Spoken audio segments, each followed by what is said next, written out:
ಇಲ್ಲ ನಮ್ಮ ಸುಮ್ಮನೆ ಸಮಯ ವ್ಯರ್ಥ ಅಲ್ಲೇ ಆಗ್ತದೆ. ಸೊ ಒಂದು 200 ಜನಕ್ಕೆ ಎಂಪ್ಲಾಯ್ಮೆಂಟ್ ಕೊಟ್ಟು ಸೊ ಕೋಟಿಗಟ್ಟಲೆ ನಾವು ಅದನ್ನು ಪ್ರಾಫಿಟ್ ಕೂಡ ಮಾಡಿದ್ದೀವಿ. ಈಗ ರೈತರು ಕೂಡ ಅನುಕೂಲ ಆಗಿದೆ. ನಮ್ಮ ಭಾಗದ ರೈತರು ಸುಮಾರು 800 ಜನ, ಅದನ್ನೆಲ್ಲವನ್ನು ಮೇಂಟೈನ್ ಮಾಡಿದ್ದೀವಿ. 800 ಜನ ರೈತರು ಅದನ್ನ ತೊಗೊಂಡೋಗಿ ಸ್ಪ್ರೇ ಮಾಡಿದರೆ ಯಾವುದೇ ಗೊಬ್ಬರ ಹಾಕೋ ಅಗತ್ಯ ಇಲ್ಲ, ಯಾವುದೇ ಪೆಸ್ಟಿಸೈಡ್ ಹೊಡೆಯೋ ಅಗತ್ಯ ಇಲ್ಲ, ಯಾವುದೇ ಪ್ಲಾಂಟ್ ಬೂಸ್ಟರ್ ಕೊಡೋ ಕೂಡ ಅಗತ್ಯ ಕೂಡ ಇಲ್ಲ.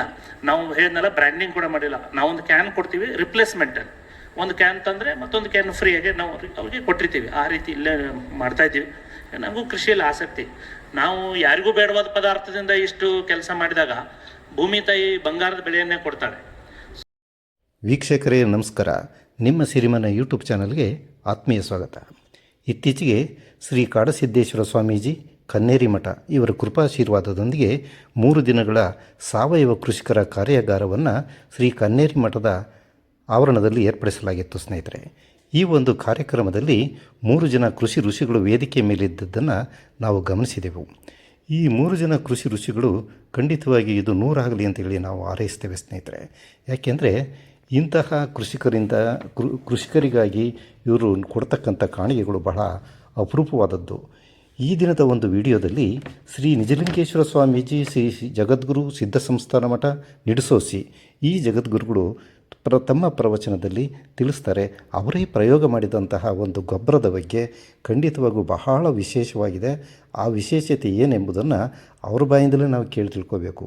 ಖಂಡಿತವಾಗಿ ಇಂತಹ ಶ್ರೀಗಳ ಆಶೀರ್ವಚನ ನಮ್ಮ ಕೃಷಿಕರಿಗೆ ಬೇಕಾಗಿರುವುದು. ಖಂಡಿತವಾಗಿಯೂ ನಾವು ಅವರ ಒಂದು ಆಶೀರ್ವಚನ ಏನೆಂದು ಕೇಳೋಣ ಬನ್ನಿ ಸ್ನೇಹಿತರೆ. ಪ್ರಯೋಗಗಳು ಅಂತ ಹೇಳಿದ್ರೆ, ಈ ಸಾವಯವ ಗೊಬ್ಬರ ನಾವೇನು ಆಹಾರ ಪದಾರ್ಥದಿಂದ ಮಾಡ್ತಾ ಇದ್ದೀವಿ, ಅದರೊಳಗೆ NPK ಲೆವೆಲ್ 7.2 1.2 NPK ಇದ್ರೆ ಅದು ಉತ್ತಮ ಸಾವಯವ ಗೊಬ್ಬರ ಅಂತ ಕರೆಸ್ಕೊಳ್ತದೆ. ಈ ಗೊಬ್ಬರದಲ್ಲಿ ವಿಶೇಷವಾಗಿ 7.2 NPK ಇರೋದ್ರಿಂದ ಅದನ್ನು ಸಹಜವಾಗಿ ರೈತರು ಅದನ್ನು ಉಪಯೋಗ ಮಾಡಿದಾಗ ಬೆಳೆಗಳು ಜಾಸ್ತಿ ಬರ್ತಾ ಇದೆ. ಜೊತೆಗೆ ನೀವು ಹೇಗೆ ಎರೆಜಲ ಅಂತ ಬರ್ತದೆ, ಇದಕ್ಕೂ ಕೂಡ ಒಂದು ಸ್ಲರಿ ಬರ್ತದೆ, ಆರ್ಗ್ಯಾನಿಕ್ ಸ್ಲರಿ. ಎಲ್ರಿಗೂ ಅದು ಪ್ರಾಬ್ಲಮ್, ಅದು ತುಂಬ ವಾಸನೆ ಬರ್ತದೆ ಅಂತ ಹೇಳಿ. ಸೊ ನಾನು ಆಲೋಚನೆ ಮಾಡಿದೆ, ಆಹಾರ ಪದಾರ್ಥಗಳಿಂದ ಬರೋದು ಹಾಳಾಗಿರ್ಲಿಕ್ಕೆ ಹೇಗೆ ಸಾಧ್ಯ? ಅದು ಪೌಷ್ಟಿಕಾಂಶಗಳಿರುವಂಥ ಆಹಾರವನ್ನು ನಾವು ತೆಗೆದುಕೊಳ್ಳೋದು. ಸೊ ಅದನ್ನು ಒಂದ್ಸಲ ನಮ್ಮ ಮಠದಲ್ಲಿ ನಾನು ಸ್ವಲ್ಪ ಗಿಡಗಳಿಗೆಲ್ಲ ಸಿಂಪಡಿಸಿ ನೋಡಿಸಿದ್ದೆ. ನಾನು ರೋಗಗಳು ಬಂದಾಗ ನೋಡಿದಾಗ ಅದು 20 ಹೂವು ಕೊಡೋದು 60 ಹೂವು ಕೊಡ್ಲಿಕ್ಕೆ ಶುರುವಾಯಿತು. ಸೊ ಆಮೇಲೆ ಗಿಡಗಳ ಎಲೆಗಳೆಲ್ಲ ತುಂಬ ಲಶ್ ಗ್ರೀನ್, ಅಂದರೆ ಹಚ್ಚ ಹಸಿರು ಬಣ್ಣ ಎಲ್ಲ ಬಂತು. ಸೊ ಗೊತ್ತಾಯ್ತು ಇದು ನಮ್ಮ ರೈತರಿಗೆ ಉಪಯೋಗ ಆಗ್ತದೆ ಅಂತೇಳಿ. ಒಬ್ರು MLC ಇದ್ದಾರೆ ನಮ್ಮ ಮಂಗಳೂರಲ್ಲಿರುವಾಗ, ಮಂಜುನಾಥ್ ಭಂಡಾರಿ ಅಂತೇಳಿ. ಕೊರೋನಾ ಟೈಮಲ್ಲಿ ಅವರು ಒಂದ್ಸಲ ಈ ನಮ್ಮ ದಕ್ಷಿಣ ಕನ್ನಡದಲ್ಲೆಲ್ಲ ಬಿಳಿ ನುಸಿ ರೋಗ ಅಂತ ಬರ್ತದೆ ತೆಂಗಿನ ಮರಗಳಿಗೆ. ಅದಕ್ಕೆ ಯಾವುದೊಂದು ಸ್ಪ್ರೇ ಹೊಡಿತಾ ಇದ್ರು. ನಾನು ಹೋಗಿ ನೋಡಿದೆ ಅಲ್ಲಿ. ಸೊ 2,000 ರೂಪಾಯಿ ಅದಕ್ಕೆ 1 ಲೀಟ್ರಿಗೆ. ನಾನು ಕೇಳಿದೆ ಏನು ಮಾಡ್ತಾ ಇದ್ದೀರಿ? ಹೀಗೆ ಸ್ಪ್ರೇ ಮಾಡ್ತಾ ಇದ್ದೀವಿ. ನಾನು ಹೇಳಿದೆ, ಸರ್ ನಮ್ಮ ಹತ್ರ ಒಂದಿದೆ ಆರ್ಗ್ಯಾನಿಕ್ ಸ್ಲರಿ, ಅದನ್ನು ತೊಗೊಂಡೋಗಿ ಸ್ಪ್ರೇ ಮಾಡಿ ನೋಡಿ ಅಂತ. ಹೌದಾ, ಎಷ್ಟು ಕಾಸ್ಟ್ ಆಗುತ್ತೆ ಕೇಳಿದ್ರು. ಬೇಡ, ಏನು ಪರವಾಗಿಲ್ಲ, ನೀವು ತೊಗೊಂಡೋಗಿ ಅವ್ರು ಒಂದು 3,000 ಲೀಟ್ರನ್ನ ಸ್ಪ್ರೇ ಮಾಡಿದ್ರು. ನಾನು ಆಮೇಲೆ ಕೇಳಿದೆ ಅವ್ರನ್ನ, ಸರ್ ಹೇಗಿತ್ತು ಅಂತ ಹೇಳಿ. ಅವ್ರು ಹೇಳಿದ್ರು, ಸ್ವಾಮೀಜಿ ಲಿಕ್ವಿಡ್ ಗೋಲ್ಡ್ ಇದು ಅಂತ ಹೇಳಿದ್ರು. ಆಮೇಲೆ ಗೊತ್ತಾಯಿತು ಇದ್ರೊಳಗೆ ತಾಕತ್ತಿದೆ ಅಂತ. ನಾನು ಇಲ್ಲಿ ಬಂದು ಅದನ್ನು ಇಲ್ಲಿವರೆಗೂ ಸುಮಾರು ಒಂದು 800 ಜನ ರೈತರಿಗೆ ಕೊಟ್ಟಿದ್ದೀವಿ ಅಂದರೆ ಅವರೇ ಬಂದು ತೊಗೊಂಡೋಗಿದ್ದಾರೆ. ಯಾವುದೇ ಬ್ರ್ಯಾಂಡಿಂಗ್ ಮಾಡಿಲ್ಲ, ಮಾರ್ಕೆಟಿಂಗ್ ಮಾಡಿಲ್ಲ, ಪ್ರಮೋಷನ್ ಮಾಡಿಲ್ಲ, ಅಡ್ವರ್ಟೈಸ್ಮೆಂಟ್ ಇಲ್ಲ. ಸೊ ಮೌತ್ ಟು ಮೌತ್ ಹೋಗಬೇಕು ಅಂತ ನನಗಿತ್ತು. 40% ಇಳುವರಿ ಜಾಸ್ತಿ ಆಗಿದೆ. ವಿಶೇಷವಾಗಿ ನಮ್ಮ ಭಾಗದಲ್ಲಿ ನಾವು ಬೆಳೆಯೋದು ಕಬ್ಬು, ಸೋಯಾಬೀನು, ಶೇಂಗಾ, ತಂಬಾಕು. ಲಾಸ್ಟ್ ಟೈಮ್ ಒಬ್ಬರು 18 ಕ್ವಿಂಟಲ್ ಬೆಳೆದಿದ್ದಾರೆ. ಸುಮಾರು 10 ಕ್ವಿಂಟಲ್ ಬಂದರೆ ನಮಗೆ ಒಳ್ಳೆ ಇಳುವರಿ ಇಲ್ಲಿ ಸೋಯಾಬೀನ್. ಸೊ ಅದನ್ನು ಸ್ಪ್ರೇ ಮಾಡಿದ್ದಕ್ಕೆ ಯಾವುದು ಆ ಲಿಕ್ವಿಡನ್ನು, ಅಂದರೆ ಮುಸ್ರಿ ನೀರು ಅಂತ ನಿಮ್ಗೆ ಆರ್ಡಿನರಿ ಲ್ಯಾಂಗ್ವೇಜಲ್ಲಿ ಹೇಳೋದಾದರೆ ಮುಸ್ರಿ ನೀರು. ಸೊ ಅದನ್ನು ಸ್ಪ್ರೇ ಮಾಡಿದ್ದಕ್ಕೆ ಅವರಿಗೆ ಸುಮಾರು ಒಂದು 40, 50, 60% ಇಳುವರಿ ಜಾಸ್ತಿ ಬಂದಿದೆ. ಈಗ ಬೇರೆ ಬೇರೆ ರೈತರೆಲ್ಲ ತೊಗೊಂಡೋಗ್ತಾರೆ. ತುಂಬ ಡಿಮ್ಯಾಂಡ್, ನಮ್ಮ ಹತ್ರ ಸಿಗಲ್ಲ ಅದೀಗ ನಿಡಸೋಶಿಯಲ್ಲಿ.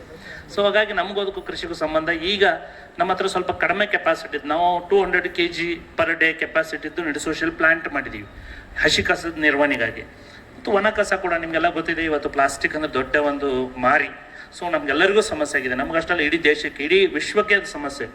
ಬಟ್ ನಾವೇನು ಮಾಡಿದ್ದೀವಿ ಅಂದರೆ, ವೇಸ್ಟ್ ಅಲ್ಲ, ವೇಸ್ಟನ್ನು ರಿಸೋರ್ಸಾಗಿ ಹೇಗೆ ಕನ್ವರ್ಟ್ ಮಾಡ್ಬೋದು ಅನ್ನೋಂಥದ್ದನ್ನು ನಾವು ಪ್ರಾಯೋಗಿಕವಾಗಿ, ಸಾಮಾನ್ಯವಾಗಿ ನಾವೆಲ್ಲ ಮಾತಾಡ್ತಾ ಇರ್ತೀವಿ, ಅದು ಮಾಡಬೇಕು ಇದು ಮಾಡಬೇಕು ಅಂತ. ಸಾಕಷ್ಟು ಚರ್ಚೆ ಗೋಷ್ಠಿಗಳು ನಡೆಯುತ್ತೆ.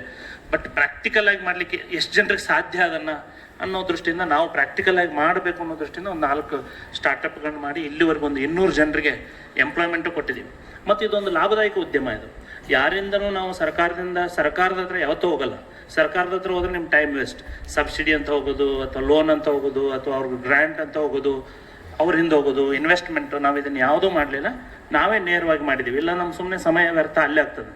ಸೊ ಒಂದು 200 ಜನಕ್ಕೆ ಎಂಪ್ಲಾಯ್ಮೆಂಟ್ ಕೊಟ್ಟು ಸೊ ಕೋಟಿಗಟ್ಟಲೆ ನಾವು ಅದನ್ನು ಪ್ರಾಫಿಟ್ ಕೂಡ ಮಾಡಿದ್ದೀವಿ. ಈಗ ರೈತರು ಕೂಡ ಅನುಕೂಲ ಆಗಿದೆ. ನಮ್ಮ ಭಾಗದ ರೈತರು ಸುಮಾರು 800 ಜನ, ಅದನ್ನೆಲ್ಲವನ್ನು ಮೇಂಟೈನ್ ಮಾಡಿದ್ದೀವಿ. 800 ಜನ ರೈತರು ಅದನ್ನ ತೊಗೊಂಡೋಗಿ ಸ್ಪ್ರೇ ಮಾಡಿದರೆ ಯಾವುದೇ ಗೊಬ್ಬರ ಹಾಕೋ ಅಗತ್ಯ ಇಲ್ಲ, ಯಾವುದೇ ಪೆಸ್ಟಿಸೈಡ್ ಹೊಡೆಯೋ ಅಗತ್ಯ ಇಲ್ಲ, ಯಾವುದೇ ಪ್ಲಾಂಟ್ ಬೂಸ್ಟರ್ ಕೊಡೋ ಕೂಡ ಅಗತ್ಯ ಕೂಡ ಇಲ್ಲ. ನಾವು ಹೇಳಿದ್ನಲ್ಲ, ಬ್ರ್ಯಾಂಡಿಂಗ್ ಕೂಡ ಮಾಡಿಲ್ಲ. ನಾವೊಂದು ಕ್ಯಾನ್ ಕೊಡ್ತೀವಿ ರಿಪ್ಲೇಸ್ಮೆಂಟಲ್ಲಿ, ಒಂದು ಕ್ಯಾನ್ ತಂದರೆ ಮತ್ತೊಂದು ಕ್ಯಾನ್ ಫ್ರೀಯಾಗಿ ನಾವು ಅವ್ರಿಗೆ ಕೊಟ್ಟಿರ್ತೀವಿ. ಆ ರೀತಿ ಇಲ್ಲೇ ಮಾಡ್ತಾ ಇದ್ದೀವಿ. ನಮಗೂ ಕೃಷಿಯಲ್ಲಿ ಆಸಕ್ತಿ. ನಾವು ಯಾರಿಗೂ ಬೇಡವಾದ ಪದಾರ್ಥದಿಂದ ಇಷ್ಟು ಕೆಲಸ ಮಾಡಿದಾಗ ಭೂಮಿ ತಾಯಿ ಬಂಗಾರದ ಬೆಳೆಯನ್ನೇ ಕೊಡ್ತಾಳೆ. ಸೊ ಅದರಿಂದ ಯಾಕೆ ಮಾಡ್ಲಿಕ್ಕೆ ಆಗಲ್ಲ ಅಂತ ಎಲ್ಲಿ ತಪ್ಪಿದೆ ಅಂತ ಹೇಳಿದ್ರೆ, ನಮ್ಮ ಎಲ್ಲರೂ ಮಾತಾಡೋದು ಮಣ್ಣು. ಸೊ ನಮ್ಮ ಮಣ್ಣಿನ ಆರೋಗ್ಯ, ಮಣ್ಣಿನಲ್ಲಿ ಸಾಕಷ್ಟು ಪೌಷ್ಟಿಕಾಂಶಗಳ ಕೊರತೆಯಿಂದಾಗಿ ಇದಾಗ್ತದೆ. ಸೊ ಅದು ಹೇಗೆ ಬರ್ತದೆ ಅಂತ ಹೇಳಿದ್ರೆ, ಈ ನೈಸರ್ಗಿಕ ವಸ್ತುಗಳನ್ನ ಉಪಯೋಗ ಮಾಡೋದ್ರಿಂದ ಬರ್ತದಂತ. ನಾನು ಸ್ವಲ್ಪ ಈಗ ಅದರೊಳಗೆ ಸ್ವಲ್ಪ ಪರಮ ಪೂಜ್ಯರ ಮಾರ್ಗದರ್ಶನದಲ್ಲಿ ನಾನು ಮಂಗಳೂರಲ್ಲಿರುವಾಗ ಎಲ್ಲ ವಿಡಿಯೋಗಳನ್ನೆಲ್ಲ ನೋಡ್ತಿದ್ದೆ. ಸೊ ಇಲ್ಲಿ ಬಂದು ಹತ್ತಿರ ಬಂದ ಮೇಲೆ ಸಾಕಷ್ಟು ಅವ್ರ ಜೊತೆಗೆ ಒಡನಾಡ್ತಾ ಇದ್ದೀನಿ. ಕೃಷಿಯಲ್ಲಿ ನಾವು ಕೂಡ ಏನಾದರೂ ಒಂದಷ್ಟು ಮಾಡಬೇಕು. ಯಾಕಂದರೆ ನಾನೀಗ ಗ್ರಾಮೀಣ ಪ್ರದೇಶಕ್ಕೆ ಬಂದಿದ್ದೀನಿ, ನಗರ ಪ್ರದೇಶದಲ್ಲಿದ್ದವನು. ಇನ್ನು ಸ್ವಲ್ಪ ನಮ್ಮ ಕೃಷಿಕರ ಬದುಕು ಚೆನ್ನಾಗಾಗಬೇಕು. ಕೃಷಿ ಅಂದರೆ ಒಂದು ಕಾಲಕ್ಕೆ ಮೂಗು ಮುರಿತಿದ್ರು, ಆದರೆ ಇತ್ತೀಚಿನ ದಿನಗಳಲ್ಲಿ ಕೃಷಿ ಅಂದರೆ ಮತ್ತೆ ಒಂದು ತಲೆ ಎತ್ತಿ ಹೆಮ್ಮೆಯಿಂದ ಹೇಳ್ಕೊಳ್ಳುವಂಥ ಪರಿಸ್ಥಿತಿ ನಿರ್ಮಾಣ ಆಗ್ತಾ ಇದೆ. ಅವಾಗಲೇ ಒಬ್ರು ಯಾರು ಹೇಳುವಾಗ ಹೇಳಿದ್ರು, ಇಲ್ರಿ ಕೃಷಿಗೆ ಯಾರು ಬರೋದಿಲ್ಲ. ಇಲ್ಲ, ಹಾಗಾಗೋದಿಲ್ಲ. ಇನ್ನೆಲ್ಲ ಸ್ವಲ್ಪ ಉಲ್ಟಾಗ್ತದೆ. ಇನ್ನು 10 ವರ್ಷಕ್ಕೆ 20 ವರ್ಷಕ್ಕೆ ಎಲ್ಲರೂ ಕೃಷಿಗೆ ಬರಬೇಕು. ಕೃಷಿಗೆ ಬಂದ್ರೇ ಆಗೋದು. ಅದಕ್ಕೆ AI ಅಂತ ಹೇಳಿದ್ರೆ ಆರ್ಟಿಫಿಷಿಯಲ್ ಇಂಟೆಲಿಜೆನ್ಸ್ ಅಂತ ಹೇಳ್ತಾ ಇದ್ರು. ನಾನು ಹೇಳಿದೆ ಅಲ್ಲಲ್ಲ, ಅಗ್ರಿಕಲ್ಚರಲ್ ಇಂಟೆಲಿಜೆನ್ಸ್ ಅಂತ ಹೇಳಿ. ಕೃಷಿಯೇ ಮುಂದಿನ ಶತಮಾನ ಏನಾದರೂ ಇದ್ದರೆ ಅದು ಕೃಷಿಯ ಶತಮಾನ. ತಾವೆಲ್ಲ ಕೇಳ್ತಾ ಇದ್ರಿ, ಹಣದಲ್ಲಿ ನಾವು ಮಾತಾಡಬಾರ್ದು, ಆದರೆ ಹಣದಲ್ಲಿ ಮಾತಾಡಿದರೆ ಅರ್ಥ ಆಗ್ತದೆ. ಎಕರೆಗೆ 25 ಲಕ್ಷ ಎಲ್ಲ ಕಳೆದು ಮಾಡಲಿಕ್ಕೆ ಆಗ್ತದೆ. ರೈತ ಮಾಡಿದರೆ ಸ್ವಲ್ಪ ಬುದ್ಧಿವಂತಿಕೆಯಿಂದ ಕೆಲಸ ಮಾಡಬೇಕು. ಇದೇನು ನಮ್ಮ ಹಳೆಯ ಒಂದು ಸಾಂಪ್ರದಾಯಿಕವಾಗಿ ಕೆಲವೊಂದು ನಮ್ಮ ಹಿರಿಯರು ತಪ್ಪಂತ ನಾವು ಹೇಳಲಿಕ್ಕೆ ಸಾಧ್ಯ ಇಲ್ಲ. ಅವ್ರ ಸಮಯಕ್ಕೆ ಅವ್ರು ಅದು ಮಾಡಿದ್ರು. ಆದರೆ ನಾವು ನಮ್ಮ ಸಮಯಕ್ಕೆ ಸ್ವಲ್ಪ ಔಟ್ ಆಫ್ ದ ಬಾಕ್ಸ್ ಯೋಚನೆ ಮಾಡಿ ಏನು ಮಾಡಿದರೆ ನಾವು ಕೃಷಿಯಲ್ಲಿ ಲಾಭ ಗಳಿಸ್ಬೋದು. ಯಾಕಂದರೆ ಎಲ್ಲರೂ ನಿಂತಿದ್ದಾರೆ ಅದ್ರ ಮೇಲೇ.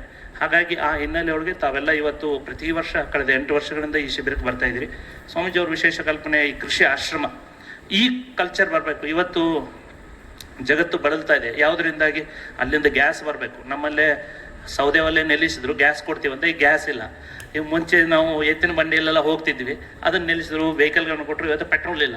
ಸೊ ಸುಸ್ಥಿರ ಅಭಿವೃದ್ಧಿ ಇವತ್ತು ಜಗತ್ತು ಹೇಳ್ತಾ ಇದೆ. ಅಂದರೆ ಸಸ್ಟೈನಬಲ್ ಲಿವಿಂಗ್ ಅದು ನಮ್ಮ ರೈತನಿಗಿತ್ತು ಮೊದಲದು. ಸಸ್ಟೈನಬಲ್ ಲಿವಿಂಗಲ್ಲಿ ಇದ್ದವ್ರು ನಾವೆಲ್ಲ, ನಮ್ಗೆ ಯಾರ ಮೇಲೂ ಡಿಪೆಂಡೆನ್ಸ್ ಇರಲಿಲ್ಲ. ಅನ್ಫಾರ್ಚುನೇಟ್ಲಿ ಅಗೇನ್ ನಾವು ಡಿಪೆಂಡ್ ಆಗಿದ್ದೀವಿ. ಅದು ಹೋಗಬೇಕು. ಮತ್ತೆ ಈ ಸಸ್ಟೈನಬಲ್ ಲಿವಿಂಗ್ ಅನ್ನುವಂಥದ್ದು ಬರಬೇಕು. ಆ ಹಿನ್ನೆಲೆಯಲ್ಲಿ ನಮ್ಮ ಕೃಷಿ ಆಶ್ರಮಗಳು ಇವತ್ತೇನು 300ಕ್ಕೂ ಹೆಚ್ಚು ಕೃಷಿ ಆಶ್ರಮಗಳನ್ನ ಸ್ಥಾಪನೆ ಮಾಡಿದ್ದೀರಿ.